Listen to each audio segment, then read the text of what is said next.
तो welcome back again. Last session के अंदर हमने पाइथन की बिल्कुल बेसिक डेफिनेशन देखी और उसके बाद हम किस तरह से एनाकोंडा नेविगेटर से उसे ओपन कर सकते हैं और उस पर काम कर सकते हैं वो हमने देखा। Now move ahead. तो अब मैं आगे चलता हूँ। नाउ पाइथन की एक जो हमारे पास पेज है वो हमने यहाँ पर ओपन कर रखा है और यहाँ पर कुछ आउटपुट डिस्प्ले हुए हैं। ठीक है, तो सबसे पहले तो मैं इन्हें ब्लैंक कर देता हूँ और लाइन टू लाइन तमाम चीज़ों को हम समझते हैं कि यहाँ पर किस तरह से चीज़ें लिखी गई हैं और इनका क्या मतलब है। ठीक है, तो सबसे पहले ठीक है, तो हम कर्नल पर आएंगे और यहाँ लिखा हुआ है रीस्टार्ट एंड क्लियर आउटपुट। ठीक है ना, तो रीस्टार्ट एंड क्लियर आउटपुट पर मैंने क्लिक किया तो आप देख रहे हैं कि ये चीज़ रीस्टार्ट होगी और जितने आउटपुट पहले डिस्प्ले हो रहे थे वो सारे यहाँ से वैनिश हो गए, गायब हो गए। तो सबसे पहले हम ये देखते हैं कि किसी भी प्रोग्रामिंग लैंग्वेज में हम किसी चीज़ को प्रिंट कैसे कर सकते हैं। तो प्रिंट एक कीवर्ड है। कीवर्ड लिखने के बाद मैंने स्मॉल ब्रैकेट ओपन क्लोज किया।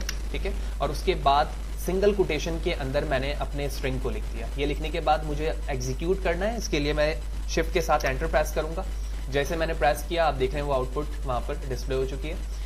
इसके बाद दूसरी लाइन पर मैंने इन्वर्टेड कॉमा को इस्तेमाल किया है, लेकिन इन्वर्टेड कॉमा को यहाँ पर क्लोज नहीं किया है। ठीक है, डेलिबरेटली मैंने ऐसा नहीं किया ताकि मैं एरर को भी हैंडल कर सकूं कि एरर से यहाँ पर क्या मुराद है और किस तरह से इंटरप्रेटर हमें एरर एग्जीक्यूट करके दे रहा होता है। लिहाजा जिस तरह से सिंगल कोटेशन से स्ट्रिंग लिखी जा सकती है बिल्कुल इसी तरह इन्वर्टेड कॉमा से भी लिखा जा सकता है यहाँ पर। ठीक है, जिस तरह से दूसरे प्रोग्रामिंग लैंग्वेज जहाँ पर कंपाइलर यूज किया जाता है वहाँ पर इन्वर्टेड कॉमा स्ट्रिंग के लिए रिजर्व्ड है, लेकिन अगर मैं बात करूं पाइथन की तो यहाँ पर सिंगल कोटेशन पे भी आप स्ट्रिंग लिख सकते हैं और इन्वर्टेड कॉमा में भी लिख सकते हैं। लेकिन इस वक्त मैंने डेलिबरेटली इन्वर्टेड कॉमा को क्लोज नहीं किया है। तो लेट्स सी, शिफ्ट के साथ एंटर प्रेस किया तो आप एरर देख रहे हो EOL while scanning string literal, यानी EOL which mean end of line।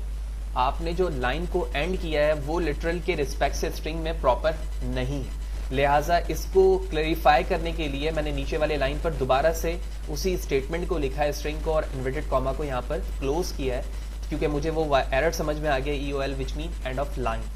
उसमें कोई मसला है, मैंने एंड ऑफ लाइन को चेक किया, हाँ भाई इन्वर्टेड कॉमा सही नहीं था।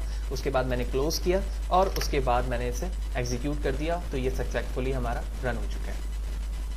इसके बाद आप देख रहे हो यहाँ पर मैंने मल्टी लाइन लिखने का तरीका यहाँ पर मेंशन किया है कि अगर आप स्ट्रिंग एक लाइन पे लिख रहे हो वो तो तरीका सही है, आप लिख सकते हो, लेकिन इसी तरह अगर आप मल्टी लाइन लिखना चाह रहे हो तो प्रिंट के अंदर भी आप मल्टी लाइन इस तरह से लिख सकते हैं। इसके लिए 3 इन्वर्टेड सिंगल कोटेशन मैंने ओपन किया और 3 क्लोज किए, लेकिन ये गुड प्रैक्टिस में हम काउंट नहीं करते हैं क्योंकि ज़्यादातर जगहों पर इसमें कॉन्फ्लिक्ट है।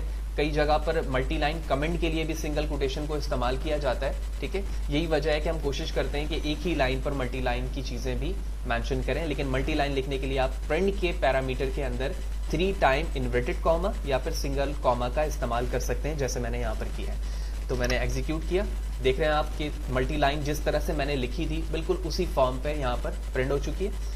इसके बाद दूसरी वाली लाइन पर मैंने वही स्टेटमेंट लिखी है, लेकिन जहां पर सिंगल कॉमा इस्तेमाल कर रहा था वहां पर मैंने इन्वर्टेड कॉमा इस्तेमाल किया हुआ है। लिहाजा मैंने शिफ्ट के साथ एंटर प्रेस किया तो बिल्कुल सक्सेसफुली वो आउटपुट भी यहाँ पर डिस्प्ले हो चुका है। इसके बाद कुछ कमेंट के हवाले से डिस्कशन की जा रही है यहाँ पर। ठीक है, मैं जूम आउट करके आपको शो करता हूँ कि अगर आप एक लाइन कमेंट करना चाह रहे हो तो हैश का साइन यहाँ पर आप लिखेंगे। अगर याद होगा कि प्रीवियस प्रोग्रामिंग लैंग्वेज में C के अंदर या C# के अंदर आप स्टैटिक स्लैश लिखा करते थे या डबल स्लैश इस्तेमाल करते थे। ठीक है, 1 लाइन के लिए, लेकिन यहाँ पर 1 लाइन के लिए आप हैश इस्तेमाल करते हैं और मल्टी लाइन के लिए 3 time quotation open 3 time quotation close. इसी तरह ऑल्सो में मैंने लिखा है 3 time inverted comma open 3 time inverted comma close. बिल्कुल यही चीज़ मैंने प्रिंट के पैरामीटर के अंदर भी इस्तेमाल की है क्योंकि ये प्रिंट के पैरामीटर के अंदर मौजूद है और ये किसी भी फंक्शन के पैरामीटर में मौजूद नहीं है। लिहाजा इसीलिए भी इसे मल्टी कमेंट के लिए इस्तेमाल किया जाता है। आप देख रहे हैं कि वो लाइन प्रिंट तो हो रही है लेकिन वो फुली कमेंट पे प्रिंट नहीं हो रही है, यानी पूरी एग्जीक्यूशन उसकी प्रिंट नहीं हो रही है as like the above example. ठीक है, तो मुख्तलिफ जगहों पर मल्टी कमेंट के लिए भी इन कोटेशन को इस्तेमाल किया जाता है। अब मजीद आगे चलते हैं। इससे पहले हम आगे जाने से पहले हम स्लाइड की तरफ चलेंगे कि स्लाइड पे चीज़ को किस तरह से मेंशन किया गया है। तो सबसे पहले हमने डेफिनेशन डिस्कस किया, यूजेज देखा है। अब यहाँ पर हम समझते हैं कि पाइथन को स्टार्ट करने से पहले वेरिएबल की इनिशियलाइजेशन कैसे होगी। Now we are going to understand the basic of Python. It is loosely type language which mean there is no need to write the data type before the declaration of any variable. यानी जब मैं यहाँ पर variable को initialise या define करूंगा तो मुझे डेटा टाइप के नाम लिखने की जरूरत नहीं है, बल्कि मैं सिर्फ और सिर्फ a इक्वल टू समथिंग लिखूंगा। It use interpreter to understand the data type of variable according to the value. ठीक है, इंटरप्रेटर वैल्यू के रिस्पेक्ट से खुद समझ लेता है कि लिखी जाने वैल्यू का ताल्लुक किस डेटा टाइप से है। तो एग्जाम्पल में मेंशन किया गया है इन सी, यानी सी प्रोग्रामिंग लैंग्वेज के अंदर आप लिखते हो इंटीजर a इक्वल टू 1 और समथिंग वैल्यू, ठीक है, जिसको कंपाइलर रीड करता है। लेकिन पाइथन पे आप डायरेक्टली क्या लिखोगे, a इक्वल टू 1। ओके, तो ये कुछ बेसिक थी। अब प्रोग्रामिंग लैंग्वेज पाइथन के अंदर कितने तरह के डेटा टाइप्स हैं, किस तरह से आप उसे लिखते हैं, एग्जीक्यूट करवाते हैं, कौन कौन से ऑपरेशन उसमें परफॉर्म कर सकते हैं, वो हम डिस्कस करते हैं। तो डेटा टाइप हमें पता है कि जब भी हम किसी वेरिएबल के अंदर, वेरिएबल से मुराद एक एम्प्टी कंटेनर है जिसके अंदर कोई वैल्यू को स्टोर करवाने की जरूरत होती है, तो डिफरेंट वैल्यू को डिफरेंट पैटर्न के वेरिएबल में या डेटा टाइप में स्टोर करवाना होता है। अगर मैं एक होल नंबर की बात करूं तो वो एक नंबर है, यानी इंटीजर नंबर हो सकता है, फ्लोट हो सकता है, डबल हो सकता है, यानी डेसिमल पॉइंट के साथ। ठीक है, स्ट्रिंग अभी हमने सिंपल देखा है कि इनवर्टेड कॉमा के अंदर एक स्टेटमेंट लिखी जाती है। तो डेटा टाइप्स पाइथन के अंदर दो पार्ट पे डिवाइड है, एक है इम्यूटेबल और एक है म्यूटेबल। इम्यूटेबल से मुराद है in which you can change after the declaration. ठीक है ना, अब इसको आसान लफ्जों में समझते ये है कि इम्यूटेबल के अंदर जब आप डेटा को डिफाइन कर लेते हो तो यहां पर चेंजेस नहीं करते हो। क्यों? क्योंकि वो कांस्टेंट है। ठीक है ना, अब मैंने एक वेरिएबल लिया इक्वल टू समथिंग, मैं उसको चेंज नहीं कर सकता, चेंज करूंगा तो वो इंटरचेंज हो जाएगी वैल्यू। ठीक है, लेकिन म्यूटेबल के अंदर ये है कि अगर आपने एक लिस्ट, डिक्शनरी या सेट बनाई है तो आप उसको चेंज कर सकते हो। ठीक है, यहाँ पर दरअसल थोड़ी सी गलती हो गई है, ये कैन चेंज होगा, ये कैन नॉट चेंज होगा, तो इसे इग्नोर कीजिएगा। तो अब इसे हम प्रैक्टिकली देखते हैं कि इम्यूटेबल के अंदर नंबर कितने तरह के हैं, स्ट्रिंग किस तरह से हैंडल की जाती है, और इसी तरह ट्रिपल को हम किस तरह से बनाते हैं और हैंडल करते हैं। Let's see. तो मैं अपने स्लाइड पे चलता हूँ वापस, और स्लाइड से आने के बाद हम यहाँ पर आ जाते हैं। तो कुछ यहाँ पर चीजें मैंने मेंशन की हुई है। व्हाट इज फंक्शन, पहले हम फंक्शन को यहाँ से समझते हैं, फिर डेटा टाइप पे चलेंगे। तो function is the block of code to do some specific work like add two number etcetera, यानी कि ब्लॉक ऑफ कोड को हमने कोई स्पेसिफिक नाम दे दिया कि ये दो नंबर को ऐड करने के लिए इस्तेमाल की जा रही है, लिहाजा इसको हम फंक्शन के लिए इस्तेमाल करते हैं। यानी जब भी हमें उसकी जरूरत पड़ेगी उस फंक्शन को कॉल कर लेंगे ताकि वो दो नंबर को ऐड कर लेगी। फंक्शन दो तरीके के हैं, एक इंटरनल है, एक एक्सटर्नल है। इंटरनल वो है जो पाइथन हमें खुद प्रोवाइड करता है, एक्सटर्नल वो है जो आप अपने प्रोग्रामिंग लैंग्वेज में खुद से बनाते हैं। कुछ इंटरनल फंक्शन लिखा हुआ है यहाँ पर, integer small bracket open close, फिर स्ट्रिंग है स्मॉल ब्रैकेट, ठीक है ना, अपर यहाँ पर लिखा हुआ है, ठीक है, तो स्मॉल ब्रैकेट ओपन क्लोज है। इज अल्फा चेक करने के लिए कि जो नंबर आपने वेरिएबल में लिया है वो अल्फाबेट है या नहीं है। तो ये कुछ इंटरनल और एक्सटर्नल फंक्शन की बेसिक डेफिनेशन हो गई। हम जब आगे जाएंगे तो उसको तफसीलन देखेंगे कि फंक्शन क्या है। यहाँ पर ये लिखने का मकसद सिर्फ ये है क्योंकि जब मैं नंबर सिस्टम के हवाले से बताऊंगा, जो पहले हमने यहाँ पर डेटा टाइप पे देखा है नंबर, तो यहाँ पर कुछ बिल्ट-इन इंटरनल फंक्शन को इस्तेमाल किया जाएगा। ठीक है, तो इसे समझते हैं। तो सबसे पहले मैंने डेटा टाइप्स इन पाइथन लिखा है, immutable means can not change after the declaration. तो नंबर हमारा पहला है। नंबर के अंदर फर्दर तीन टाइप है। सबसे पहले तो इंटीजर यानी एक होल नंबर, जब आप लिखते हो 0 to ऑनवर्ड कोई भी नंबर लिखते हो, आइदर पॉजिटिव और नेगेटिव। जबकि सेकंड फ्लोट या डबल है, यानी डेसिमल पॉइंट के साथ 2 point something, -2 point something and so on. इसके बाद हमारे पास वैल्यू आती है कॉम्प्लेक्स। ठीक है, कॉम्प्लेक्स में हम आयोटा का इस्तेमाल करते हैं, लेकिन पाइथन के लिए हम आई के बजाय जे का इस्तेमाल करते हैं। यानी अगर मैं मैथ्स की बात करूं तो हम लिखते हैं 1 + 2i, ठीक है, जो कि कॉम्प्लेक्स नंबर को शो करता है, लेकिन आई की जगह पाइथन में हम जे लिखेंगे, 1 + 2j। ठीक है, डायरेक्टली मैं 5j भी लिख सकता हूं। ठीक है, तो इन चीजों को समझने के लिए सबसे पहले तो हम इम्यूटेबल्स का मतलब समझ लेते हैं कि यहाँ पर चेंज क्यों नहीं किया जा सकता और इससे मुराद क्या है। हम चेंज तो कर रहे हैं, यहाँ पर मैंने a की वैल्यू 2 लिखी है, मैं 3 लिख के प्रिंट कर रहा हूँ तो वैल्यू 3 हो जाएगी, लेकिन यहाँ पर इनका इंडेक्स नंबर चेंज हो जाएगा। यानी जो मेमोरी एड्रेस है, फर्स्ट टाइम जब a की वैल्यू मैंने यहाँ पर 2 लिखी है और जब मैं इसके मेमोरी एड्रेस को गेट करूंगा तो वो एड्रेस कुछ और होगा, और जब मैंने a की वैल्यू को 3 किया और उसे दोबारा प्रिंट किया तो उसकी वैल्यू चेंज हो गई। यानी जो वेरिएबल आपने फर्स्ट टाइम डिफाइन किया था उसका मेमोरी एड्रेस चेंज है और दूसरे वाले का मेमोरी एड्रेस चेंज है, तो ये दोनों चेंज नहीं की जा सकती। आपने एक्चुअली किया ये कि एक वैल्यू को दूसरे वैल्यू से चेंज कर दिया है, अब वो मेमोरी एड्रेस रहा ही नहीं। तो इसको समझने के लिए हम यहाँ पे लिखते हैं dot format ID of A, और कर्ली ब्रैकेट का इस्तेमाल आप जरूर करेंगे क्योंकि इस कर्ली ब्रैकेट के अंदर ही मेमोरी एड्रेस आकर फीड होगा और प्रिंट होकर हमें दिखेगा। तो मैंने यहाँ लिखा है index number of A is, तो ये इंडेक्स नंबर आ जाएगा। फिर मैंने ए की वैल्यू को 2 से 3 किया और उसके इंडेक्स नंबर को प्रिंट कराया dot format ID of A is a name of variable. उसके बाद मैं इसे एग्जीक्यूट करता हूँ, shift plus enter and let's see.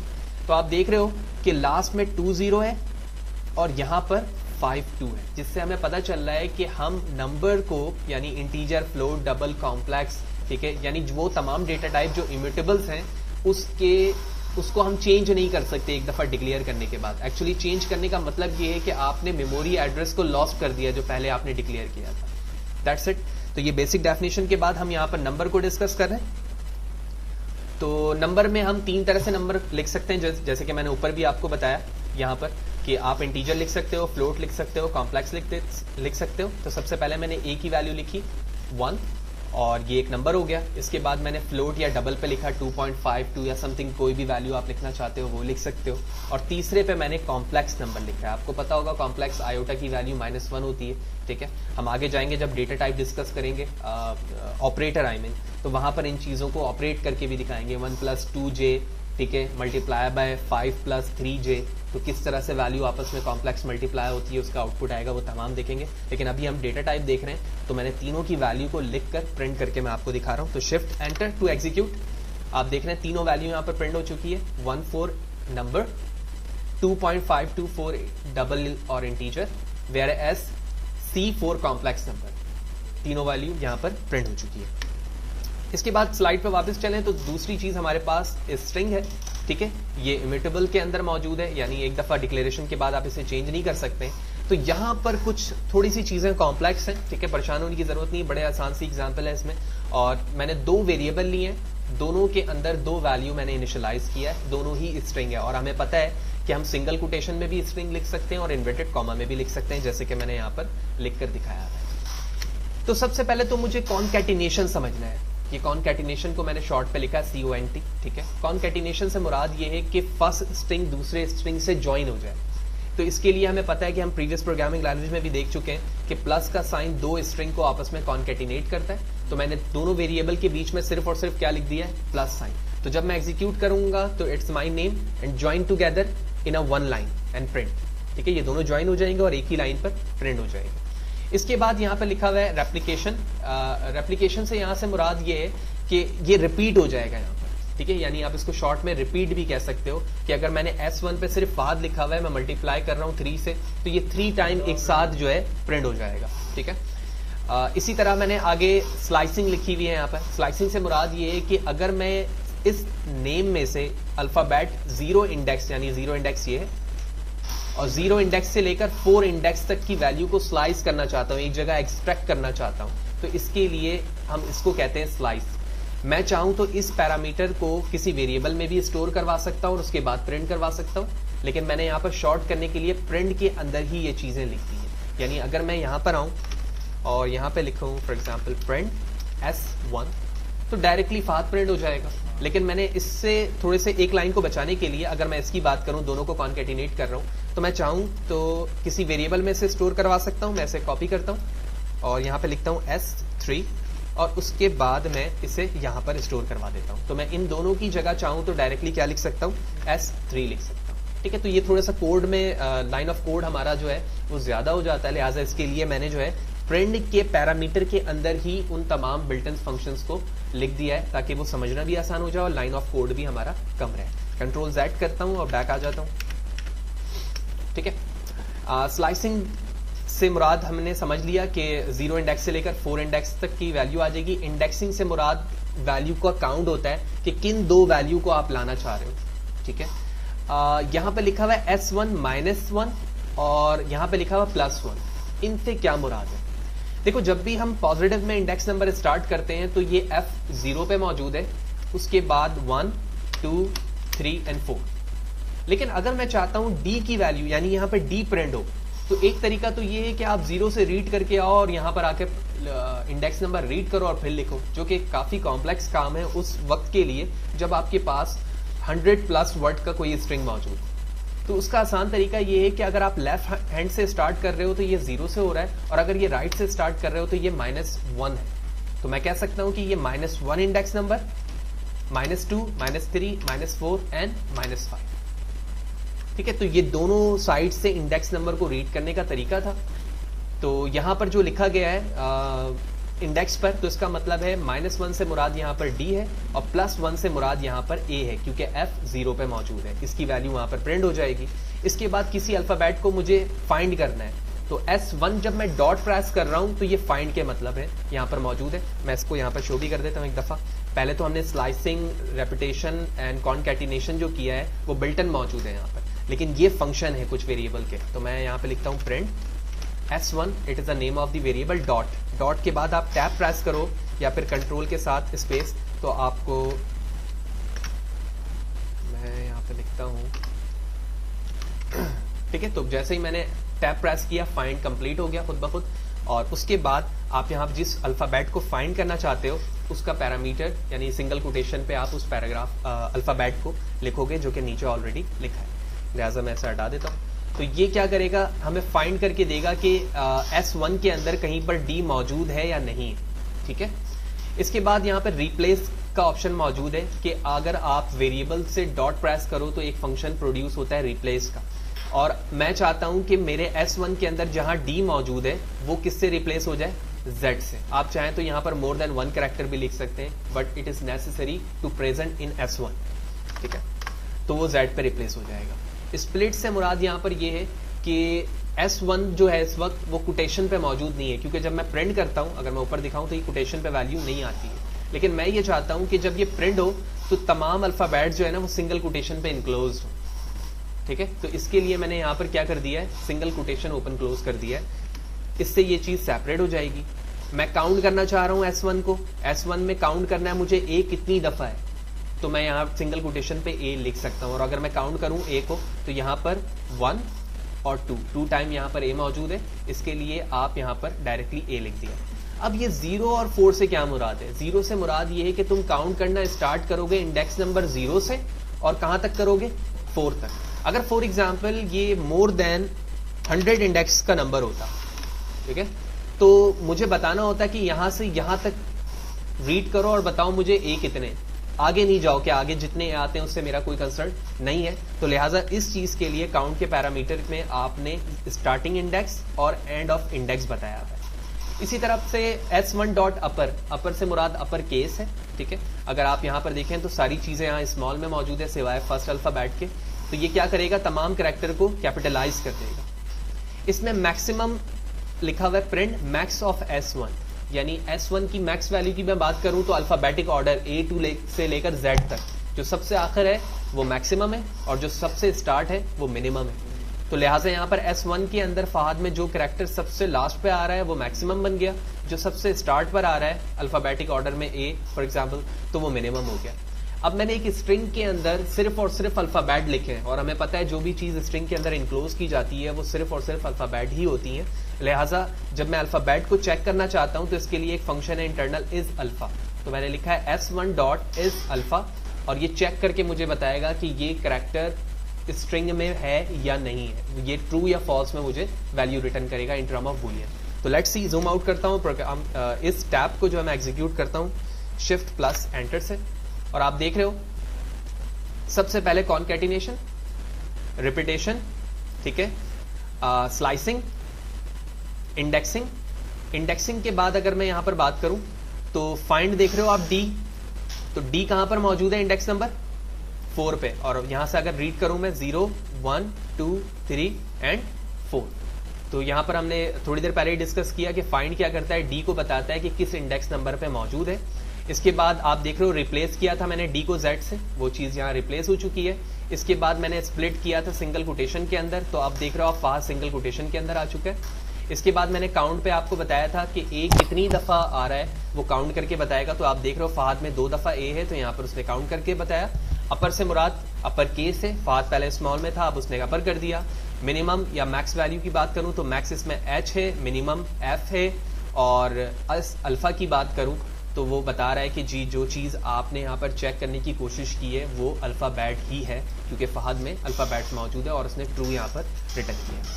तो ये डेटा टाइप स्ट्रिंग से रिलेटेड कुछ बिल्ट इन फंक्शंस थी कि जब हम एक स्ट्रिंग वेरिएबल लिखते हैं तो उसमें किस किस तरह के फंक्शंस को पाइथन में हम इस्तेमाल कर सकते हैं, उसे कॉन्कैटिनेट करना, बार बार रिपीट करना, उसकी वैल्यू को चेंज करना, इंडेक्सिंग करना, रिपीटेशन करना, ये तमाम चीज़ें हमने इस ऑप्शन पे देखा। तीसरी चीज़ हमारे पास जो है वो स्ट्रिप के ऑप्शन है। स्ट्रिप से क्या मुराद है? तो देखो इस वक्त मैंने एक वेरिएबल के अंदर, मैं थोड़ा जूम करके दिखाता हूँ, S2 एक वेरिएबल रखा है मैंने और इसके अंदर स्ट्रिंग तो लिखा है लेकिन स्टार्टिंग पे मैंने लिख दिया एक स्पेस। आप देख रहे हो यहाँ पर एक स्पेस है। फिर दूसरे वेरिएबल पे मैंने लास्ट पर एक स्पेस ऐड कर दिया है, क्योंकि हम जानते हैं कि जब हम टाइपिंग कर रहे होते हैं तो अल्फाबेट लिखने के बाद हमारी एक आदत होती है कि हम अपने थंब से एक स्पेस क्रिएट करते हैं, यानी कि पुश करते हैं। लेकिन जब मैं इसे प्रिंट करवाऊंगा तो भी ये स्पेस प्रिंट हो जाएगा क्योंकि ये इन्वर्टेड कॉमा के अंदर मौजूद है। तो पाइथन आपको इंटरनल फंक्शन प्रोवाइड करता है strip, L for left strip, R for right strip and simple strip for both side. अगर बोथ साइड पर कोई स्पेस मौजूद है और हम दोनों स्पेस को खत्म करना चाहते हैं तो आप सिर्फ स्ट्रिप यूज करेंगे। लेफ्ट पे सिर्फ स्पेस मौजूद है तो आप L स्ट्रिप और राइट पे मौजूद है तो R स्ट्रिप यूज करेंगे। तो सबसे पहले आप देख रहे हो मैंने S2 को प्रिंट करवाया तो यकीनी तौर पे ये स्पेस के साथ प्रिंट होना चाहिए, ठीक है। और उसके बाद मैंने L2 के लेफ्ट को स्ट्रिप किया है, फिर राइट को किया और S2 को दोनों तरफ से कर दिया है, ठीक है। ऑल्दो यहाँ पर दोनों की जरूरत नहीं है, मैं एक और वेरिएबल बना लेता हूँ जिसका नाम S4 रखता हूँ और इस पे दोनों तरफ से दे देता हूँ। तो मैंने इन्वर्टेड कॉमा 1 यहाँ पे लिखा मैंने फहद और दोनों तरफ आप देख रहे हो एक एक स्पेस मौजूद है। तो पहले मैं S2 को प्रिंट करता हूँ, फिर S3, फिर S4। So let's see S3 and S4 और यहाँ पे मैं कर देता हूँ S4, ठीक है। तो ये दोनों एज इट इज यहाँ पे तीनों प्रिंट होंगे और फिर एज इट इज प्रिंट होने के बाद यहाँ पर वो उन तमाम फंक्शन के बिहाफ पर होंगे जो मैंने इस पे अप्लाई किया है। तो let's see, command shift plus enter to execute और आप देख रहे हो कि पहले जो 3 है विद स्पेसिस प्रिंट हुए और नीचे उन्हीं तीनों को जब मैंने left, right and simple strip के साथ प्रिंट किया तो तमाम डायमेंशन पे जहां जहां स्पेस मौजूद थे वो क्या हो गए, खत्म हो गए। तो ये कुछ टोटल फंक्शंस थी हमारे पास स्ट्रिंग की, जिसके जरिए से हमने ये चेक किया कि हम स्ट्रिंग को किस किस तरह से हैंडल करते हैं, उसके स्पेस को कैसे हैंडल करते हैं, उसे रिपीट करना, काउंट करना, मैक्सिमम मिनिमम वैल्यू निकालना, ये तमाम चीजें हमने यहाँ पर देखी। And the last data types in immutable is tuple, ठीक है। टपल क्या चीज है, इसकी जरूरत क्यों पड़ती है? ऐसे बहुत से सिनेरियो हैं जहां पर आपको एक से ज्यादा वैल्यू को एक साथ स्टोर करने की जरूरत होती है, लेकिन आपकी चाहत ये होती है कि आप एक दफा जब आप इसे एग्जीक्यूट कर लें तो वहां पर उसकी वैल्यू को चेंज ना किया जा सके।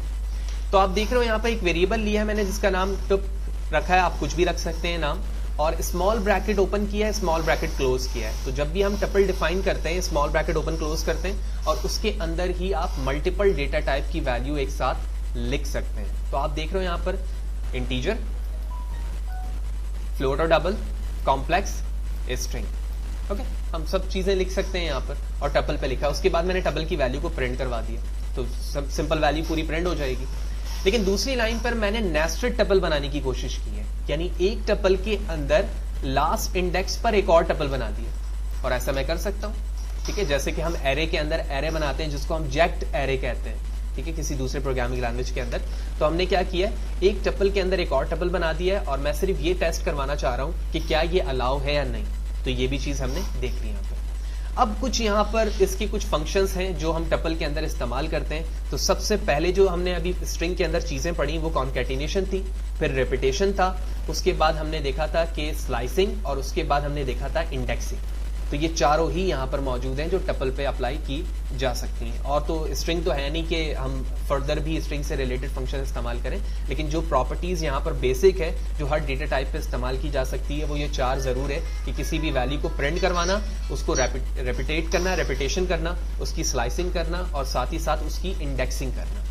तो सबसे पहले यहाँ पर नेस्टेड टपल को प्रिंट कर रहा हूँ। उसके बाद मैंने क्या किया कि टपल पे 2 इंडेक्स वैल्यू ऐड कर दो, कॉन्कैटिनेट कर दो। यानी अगर मैं इस टप की बात करूं तो इसकी वैल्यू यहाँ पर एंड हो रही है, इसके बाद 2 वैल्यू ऐड हो जाएगी 11 एंड 11, तो मैं इसे चेंज कर देता हूँ 12। इसके बाद मैंने कहा कि टपल को एक दफा प्रिंट नहीं करो बल्कि कितनी दफा करो, 2 दफा, क्योंकि रेपिटेशन को इस्तेमाल किया जो हम ऊपर देख चुके हैं। इसके बाद मैंने कहा कि इंडेक्स नंबर 1 से 2 तक की वैल्यू को प्रिंट कर दो, किस पे, टपल पे, ठीक है।